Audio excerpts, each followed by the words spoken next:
नमस्कार, जनता टीवी देख रहे हैं आप। मैं हूं आपके साथ अमन त्रिपाठी। बुलेटिन में बात होगी कुछ अहम खबरों की। देहरादून में राहुल गांधी के कार्यक्रम से पहले मौसम ने करवट ले ली। बता दें कि बन्नू स्कूल परिसर में कार्यक्रम शुरू होने से पहले तेज बारिश शुरू हो गई और भारी बारिश के बीच वॉलंटियर रेनकोट पहनकर व्यवस्थाएं संभालते नजर आए। वहीं गौरतलब है कि मौसम विभाग ने पहले ही भारी बारिश का पूर्वानुमान जारी किया था, जो कार्यक्रम से पहले सही साबित हुआ।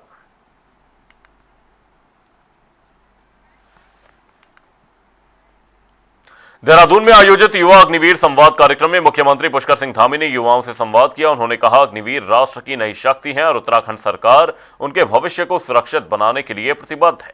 मुख्यमंत्री ने कहा कि राज्य सरकार ने अग्निवीरों के लिए सरकारी सेवाओं में 10% क्षैतिज आरक्षण का प्रावधान किया है। उन्होंने युवाओं से राष्ट्र सेवा, अनुशासन और आत्मनिर्भरता के संकल्प के साथ आगे बढ़ने का आह्वान किया।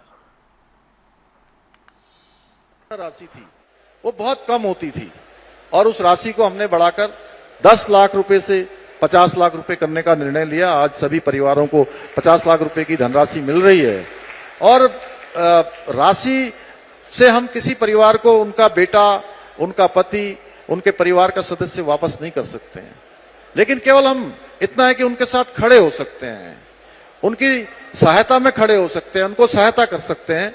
इसलिए हमने निर्णय लिया था। इसके साथ साथ आश्रितों को, जो भी उनके परिवार के सदस्य हैं, उनको सरकारी सेवा में सेवायोजित करने का भी निर्णय लिया। सरकारी नौकरी में पहले आवेदन करने की जो सीमा होती थी वो 2 वर्ष होती थी, उसको हमने 2 वर्ष से बढ़ाकर 5 वर्ष करने का निर्णय लिया, क्योंकि जैसे ही उस परिवार में इतनी बड़ी घटना होती थी और घटना के बाद चूंकि 2 साल ऐसे ही बीत जाते हैं, बहुत सारे परिवार व्यवस्थित नहीं हो पाता है, अपने पैरों पर खड़ा नहीं हो पाता है, इसलिए इस समय सीमा को भी हमने 5 साल किया कि 5 साल तक वो आवेदन कर सकते हैं। वीरता पुरस्कार प्राप्त सैनिकों के सम्मान में भी उल्लेखनीय तरह से हमने कई सारी वृद्धियां की हैं। युद्ध में विधवाओं एवं दिव्यांग सैनिकों के लिए भी विशेष सहायता का प्रावधान किया है।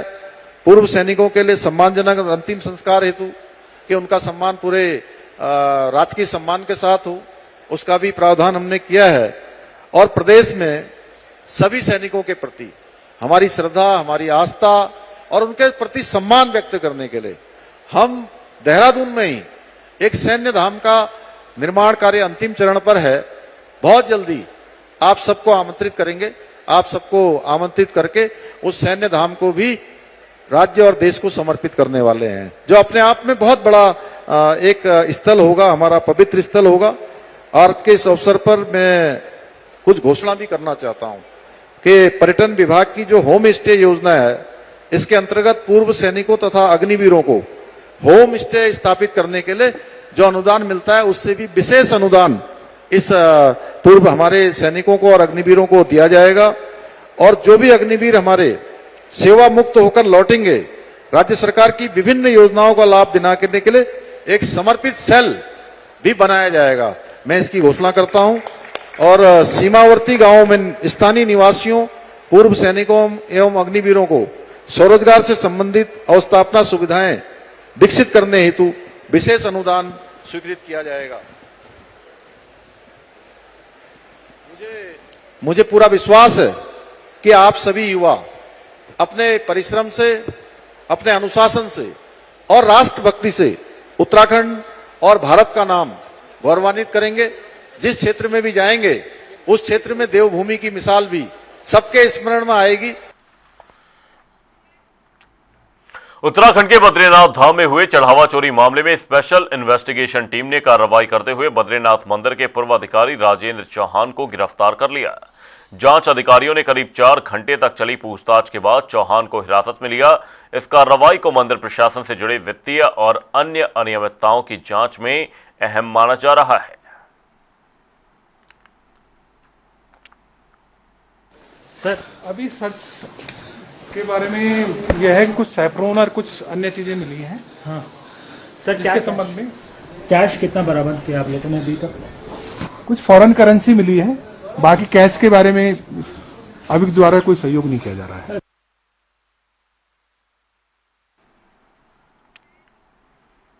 रुड़की के पिरान कलियर क्षेत्र के बाजूहेड़ी गांव में पुरानी रंजिश खूनी वारदात में बदल गई। आरोप है कि प्रधानपति किशोर सैनी ने अपने सके भाई राजेश सैनी को लाइसेंसी पिस्टल से गोली मार दी। गंभीर रूप से घायल राजेश का अस्पताल में इलाज चल रहा है। वहीं बता दें कि घटना के बाद आरोपी फरार हो गया। फिलहाल पुलिस आरोपी की तलाश में जुटी हुई है और मामले की हर पहलू से जांच की जा रही है।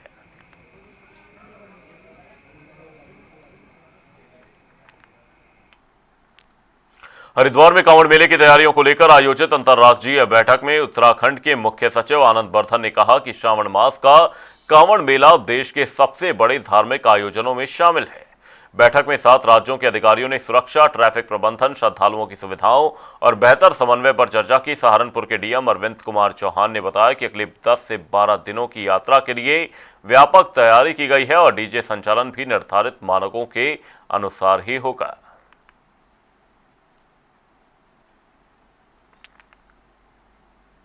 जो कांवड़ मेला है श्रावण मास का, ये एक बहुत ही महत्वपूर्ण मेला है इधर नॉर्थ इंडिया का, जिसमें कि हरिद्वार एक केंद्र बिंदु होता है और इसमें आसपास के पूरे क्षेत्रों से लोग यहाँ आते हैं। तो इसीलिए इन सभी हमारे जो बॉर्डरिंग डिस्ट्रिक्ट्स और बॉर्डरिंग स्टेट्स हैं, उनके उच्च अधिकारियों के साथ एक समन्वय बैठक की और जिसमें सभी बिंदुओं पर विस्तृत रूप से चर्चा की गई। विशेषकर कैसे समन्वय बनाया जाए, कैसे जो श्रद्धालु आते हैं उनकी सुरक्षा, सेफ्टी एंड सिक्योरिटी कैसे इंश्योर किया जाए कि बिना किसी अनहोनी के वो अपने ऑब्जेक्टिव में पूरा हो। नैनीताल में 2 गुटों के बीच हुआ विवाद हिंसक झड़प में बदल गया। वेलेस्ली लॉज और राजपुरा क्षेत्र के युवकों के बीच पहले ठंडी सड़क पर मारपीट हुई, जिसमें कई लोग घायल हो गए। वहीं घायलों को बेस अस्पताल लाया गया, लेकिन वहां भी दोनों पक्ष भिड़ गए और इमरजेंसी के भीतर बाहर फिर मारपीट होने लगी। अस्पताल में अफरा तफरी मच गई। वहीं पूरी घटना सीसीटीवी कैमरे में कैद हो गई है। सूचना पर पहुंची पुलिस ने दोनों पक्षों को शांत कराया और जांच शुरू कर दी।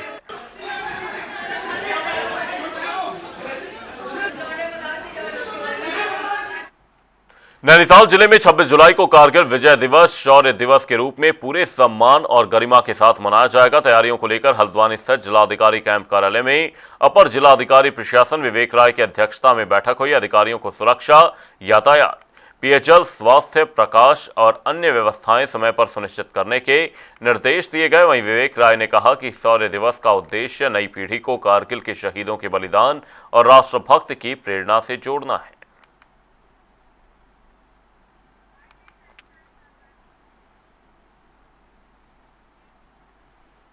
हरिद्वार में 30 जुलाई से शुरू होने वाली सालाना कांवड़ यात्रा की तैयारियां युद्ध स्तर पर जारी हैं। जिला प्रशासन ने 25 जुलाई तक सभी व्यवस्थाएं पूरा करने के निर्देश दिए हैं। कांवड़ियों के लिए पेयजल, शौचालय, ठहरने, खाद्य आपूर्ति और सुगम यातायात की व्यवस्था की जा रही है। वहीं सुरक्षा के लिए हर की पौड़ी समेत प्रमुख स्थानों पर सीसीटीवी कैमरे लगाए जा रहे हैं। वहीं प्रशासन और पुलिस का कहना है कि 11 अगस्त तक चलने वाली यात्रा को सुरक्षित और व्यवस्थित बनाने के लिए सभी तैयारियां अंतिम चरण में हैं। ये रिपोर्ट देखिए। सालाना कांवड़ यात्रा बस कुछ ही हफ्तों में शुरू होने वाली है। इसे देखते हुए उत्तराखंड के हरिद्वार में अधिकारी तैयारियों में जुटे हैं। यात्रा के दौरान शिव भक्त कांवड़ियों की भारी भीड़ गंगा जल लेने के लिए जिले में पहुंचती है। कांवड़ यात्रा पवित्र श्रावण महीने में की जाती है। इसमें कांवड़िए गंगा नदी से पवित्र जल लाती हैं और उसे अपनी पसंद के शिव मंदिर में या फिर अपने गृह नगर में शिवलिंग पर अर्पित करते हैं। अधिकारियों का कहना है कि कांवड़ियों की यात्रा सुचारू और बिना किसी परेशानी के पूरी हो, इसके लिए बड़े पैमाने पर तैयारियां की जा रही हैं। देखिए, कांवड़ मेला 2026 को लेकर सभी तैयारियां युद्ध स्तर पर चल रही हैं और सभी अधिकारियों को 25 जुलाई तक कार्य पूर्ण करने का निर्देशित किया जा चुका है। इस क्रम में जितने भी हमारे कांवड़ श्रद्धालु आएंगे उनके लिए सुगमता से यहाँ पर मार्ग रहे और साथ ही पीने का पानी, शौचालय, खाद्य आपूर्ति जो भी विभाग हैं उनके लिए सभी की व्यवस्था की जा रही है। इसके साथ ही जो समीपवर्ती जिले हैं और राज्य हैं जहाँ से कांवड़ श्रद्धालु आएंगे उनके साथ समन्वय लगातार किया जा रहा है। जो ट्रैफिक प्लान बनाया जा रहा है उसको सभी जगह प्रचार प्रसार किया जा रहा है।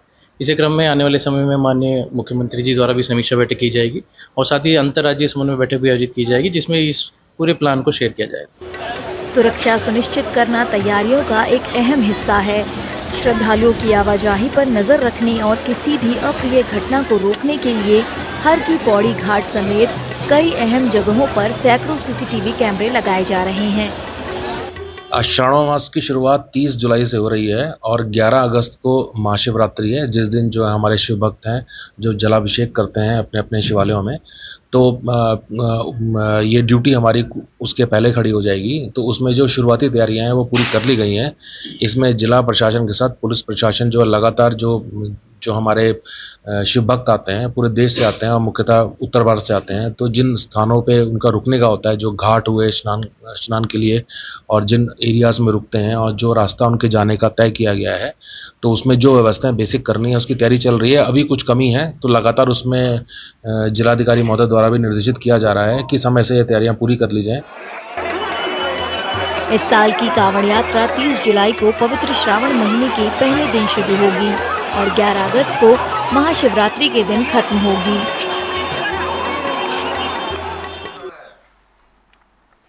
बद्रीनाथ केदारनाथ मंदिर समिति में दान चढ़ावे और कर्मचारी पर लगे अनियमितताओं के आरोपों की जांच के आदेश का अखिल भारतीय अखाड़ा परिषद के अध्यक्ष महंत रविंद्र पुरी ने स्वागत किया है।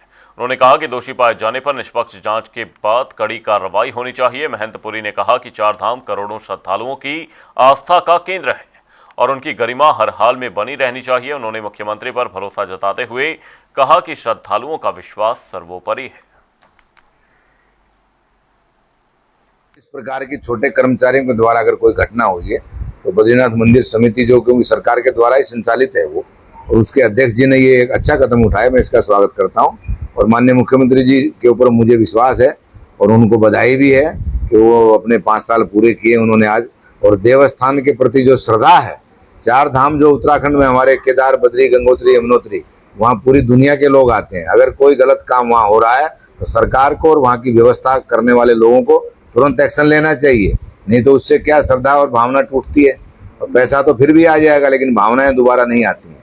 जिस प्रकार से राम मंदिर को लेकर के लाखों करोड़ों लोगों की भावनाओं का विश्वासघात हुआ है, पैसे का विषय नहीं है। तो ये व्यवस्था करने वाले लोगों से मेरा आग्रह है कि उस व्यवस्था को व्यवस्थित रूप से, जो जिन लोगों को अनुभव है उनको मंदिर की व्यवस्था चलाने का अधिकार देना चाहिए।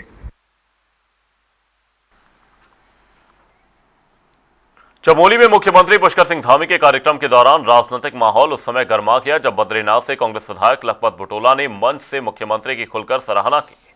जन जन की सरकार जन जन के द्वार कार्यक्रम में बुटोला ने कहा कि उनकी विधानसभा में सबसे अधिक विकास कार्य हुए हैं और उसके लिए उन्होंने मुख्यमंत्री का आभार व्यक्त किया। वहीं बीजेपी प्रदेश अध्यक्ष महेंद्र भट्ट ने कहा कि सरकार पूरे प्रदेश के विकास के लिए बिना किसी भेदभाव के काम कर रही है।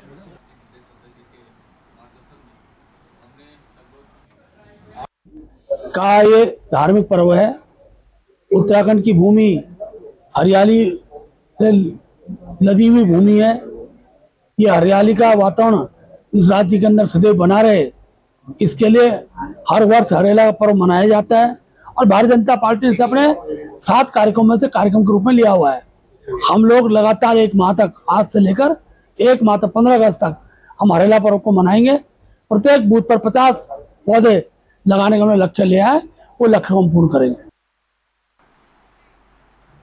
देहरादून पुलिस ने खुद को कभी आईपीएस, कभी सेना, कभी रॉ और कभी सीआरपीएफ अधिकारी बताकर लोगों से लाखों रुपए की ठगी करने वाले शातिर आरोपी आर यशोवर्धन को गिरफ्तार किया है। राजपुर थाना पुलिस ने उसे मसूरी रोड स्थित सीएसआई तिराहे से पकड़ा। आरोपी नौकरी, कंपनी रजिस्ट्रेशन और सरकारी काम कराने का झांसा देता था। उसके पास से फर्जी आईडी कार्ड, विजिटिंग कार्ड, वर्दी, वायरलेस सेट और लैपटॉप बरामद हुए हैं। फिलहाल पुलिस मामले की जांच में जुट गई है। देखिए, दिनांक 8 जुलाई को थाना राजपुर पर श्री अंशुल त्यागी जी के द्वारा एक एफआईआर पंजीकृत करवाई गई थी। उसमें उनके द्वारा बताया गया कि एक व्यक्ति है जिसका नाम यशवर्धन है। तो कुछ महीनों पहले उनकी जिंजर होटल में उनसे मुलाकात हुई थी और तब उनकी जान पहचान हुई। तो अंशुल त्यागी जी के द्वारा यशवर्धन से कहा गया कि उनकी माताजी, जो कि दिवंगत हो चुकी थी, उनकी स्मृति में एक वो कंपनी का पंजीकरण कराना चाह रहे थे। इस संबंध में उनकी बातचीत हुई। यशवर्धन के द्वारा उनको बताया गया कि वो जो संबंधित विभाग हैं, जहाँ जहाँ से पंजीकरण की आवश्यकता होती है, एनओसी की आवश्यकता होती है, पोर्टल पर रजिस्ट्रेशन होता है, इसमें वो फैसिलिटेट एनओसी के लिए करवा देंगे। सरकारी कार्यक्रम में शामिल होने और मुख्यमंत्री की कथित तारीफ को लेकर उठे विवाद पर कांग्रेस विधायक लखपत बुटोला ने सफाई दी है। उन्होंने कहा कि सोशल मीडिया पर उनके भाषण के छोटे छोटे हिस्से काटकर भ्रामक संदेश फैलाया जा रहा है। बुटोला का कहना है कि उन्होंने मुख्यमंत्री के सामने सरकार के कामकाज, कथित भ्रष्टाचार, मेडिकल कॉलेज, अस्पतालों की बदहाल सुविधाओं और प्राधिकरण से जुड़ी समस्याओं को खुलकर उठाया। पूरा भाषण देखने पर सच्चाई सामने आ जाएगी। देखिए, कल सरकारी प्रोग्राम था और सरकारी प्रोग्राम के अंतर्गत मैं आया, उसमें मेरे विधानसभा में था तो मैं उस प्रोग्राम में रहा। लेकिन जिस तरह से मैं देख रहा हूं तमाम मीडिया, सोशल मीडिया में जो अफवाहें चल रहे हैं, जो मेरे भाषणों को कट पेस्ट करके दिखाया जा रहा है, मैं कहना चाह रहा हूं, स्पष्ट रूप से बताना चाह रहा हूं कि मैंने जिस तरह से व्यंग्यात्मक रूप से सरकार पे तंज मारा, माननीय मुख्यमंत्री जी के सामने उनके जो काम नहीं कर रहे, वो जो भ्रष्टाचार है उस पर जो तंज मारा, उसको किसी ने नहीं उठाया।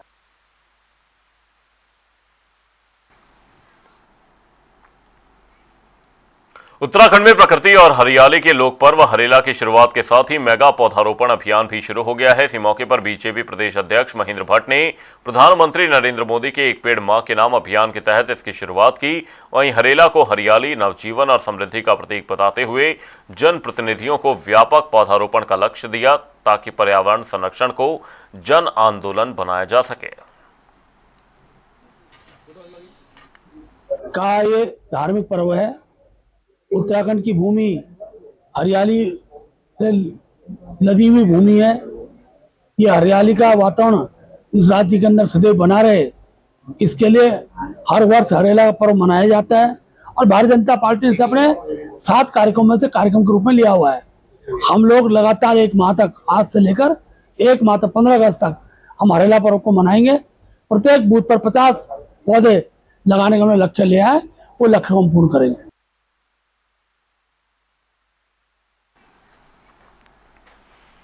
कांवड़ मेला 2026 की तैयारियों को लेकर गढ़वाल कमिश्नर आनंद स्वरूप ने हरिद्वार में कांवड़ पटरी का निरीक्षण कर सुरक्षा और व्यवस्थाओं की समीक्षा की। उन्होंने बताया कि जल्द ही उत्तराखंड और उत्तर प्रदेश के अधिकारियों की संयुक्त बैठक होगी। साथ ही मेले के दौरान सभी निर्माण कार्य रोककर सड़कें पूरी तरह से साफ कराई जाएंगे।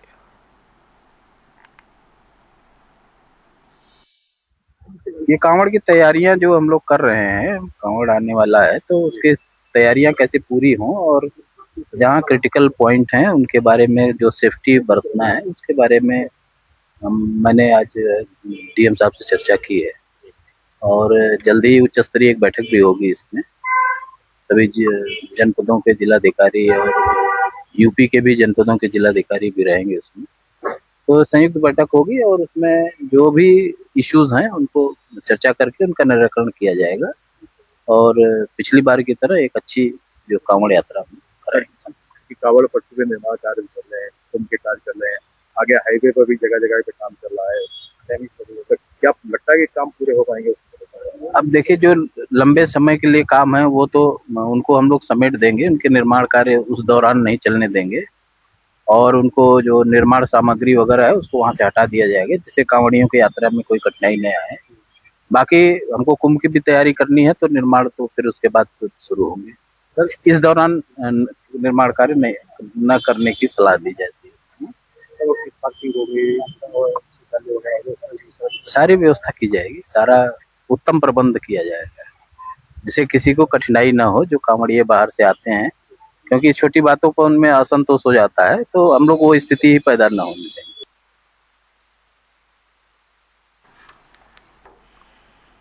उत्तराखंड के रुद्रप्रयाग जिले में केदारनाथ यात्रा मार्ग पर भूस्खलन होने से यात्रियों की आवाजाही प्रभावित हुई है। मलबा आने के बाद प्रशासन और संबंधित एजेंसियों ने मौके पर राहत एवं बहाली कार्य शुरू कर दिया। जेसीबी और बाकी मशीनों की मदद से मार्ग से मलबा हटाया जा रहा है। प्रशासन ने यात्रियों से सावधानी बरतने और मौसम को देखते हुए यात्रा से पहले अपडेट लेने की अपील की है।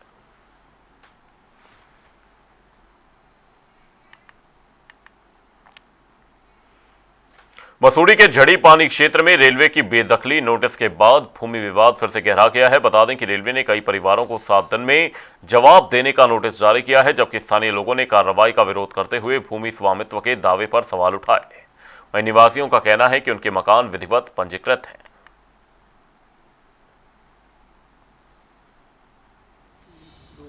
से जो है रेलवे के नाम पे कोई आदमी आते हैं और उनके साथ रेलवे के गार्ड होते हैं, और ये भी उनके पास कोई आइडेंटिटी नहीं है कि रेलवे के है कि नहीं है। मैं व्यक्तिगत रूप से मैं ये चाहता हूं कि जो आदमी हम पे कोई कार्रवाई की बात कर रहा है, पहले तो अपने आइडेंटिटी दिखाए कि वो रेलवे का अधिकारी है कि नहीं है।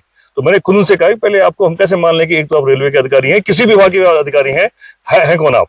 दूसरा, आप कह रहे हो कि ये जमीन मेरी है, मैं यहाँ का मालिक हूं, तो मालिक होने का आप सबूत दीजिए ना। आप लाइए, अपना रजिस्ट्री लाइए, अपना मैप लाइए, और साथ में जो है कोर्ट का आदेश लाइए, या सक्षम अधिकारी का, डीएम का, किसी कोर्ट का आदेश लाइए। आप, इनके पास कोई कागज ही नहीं है, इनके पास कोई अपना प्रूफ ही नहीं है कि लोग यहाँ इस जमीन ये कोई मालिक है, और मालिक ये है नहीं। तो ये आज नहीं, ये लगातार कई बार यहाँ पर इस प्रकार से हैरेसमेंट कर चुके हैं लोगों का, लगातार हैरेसमेंट करते हैं। इनको 15 दिन बाद नहीं क्या ऐसी वो याद आती है कि आकर के आज उस क्षेत्र में चलते हैं, उनको परेशान करते हैं, कभी ऊपर जाएंगे कभी नीचे जाएंगे, परेशान करते हैं। आज इस क्षेत्र में आए और यहाँ पे तंग करने लगे, लोगों को डराने लगे। हमारे माता बहन बहुत सीधी लोग हैं, है ना, ये पहाड़ी लोग हैं यहाँ पर, तो ये लोग सब इनको घरों में जाकर धमकाने लगे। अभी एक बहन कह रही थी कि एक ने कहा घर खाली करो, इनके पास कोई अधिकार नहीं है किसी को घर खाली करने का, न कोर्ट का आदेश है। अब मैं एक चीज 2026 का अभी हाईकोर्ट का आदेश है, जिसमें कि उन्होंने जो पहले नोटिस दिया था उसको हाईकोर्ट ने निरस्त कर दिया। बुलेटिन में फिलहाल के लिए सिर्फ इतना ही, रुकेंगे एक छोटे से ब्रेक के लिए। देखते रहिए जनता टीवी।